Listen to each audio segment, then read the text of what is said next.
Hello everyone, welcome back to Sunny Live Show, and thank you so much guys for tuning in. Well guys, I'm back again with the Mzansi Soap Stories, and namhlanje ke sikhuluma ngomkhokha guys bazoqala ke iviki lamhla ka-19.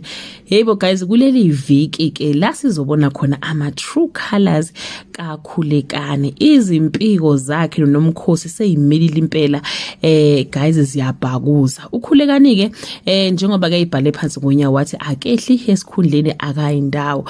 Uzoqhubeka ke bengumkhululi, uqhubekile guys ocela ke isigungu sebandla ukuthi ke simeseke, kodwa uDifa washaya phansi ngonyawo wathi wena uyahlanyela, wena angeke sikweseke thina njengesigungu, akwazi ukuthi wena ungaba umkhululi nosiphamandla abomkhulu, ngeke yenzeke leyo nto.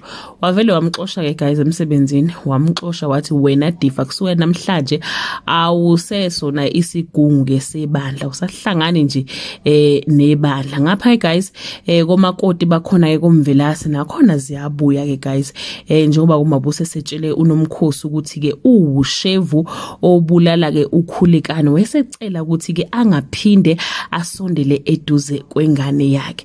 Ikusasa ke guys kaKhulekani njengomkhulu akolibuza kuMamzobe ukuthi umvelase amahlongandlebe uwenze njani.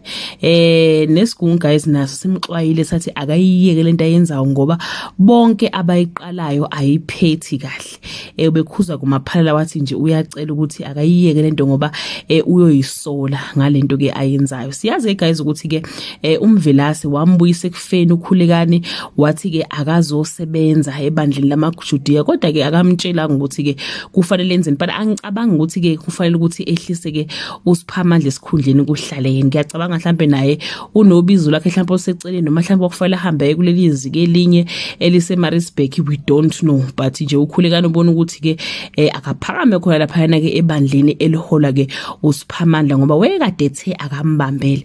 So guys, siyazi ukuthi yozala nkomoni ke phakathi ke kwalezi zelamane. That bring us to the end of this video. Do leave your comment below and share your opinion. Bye.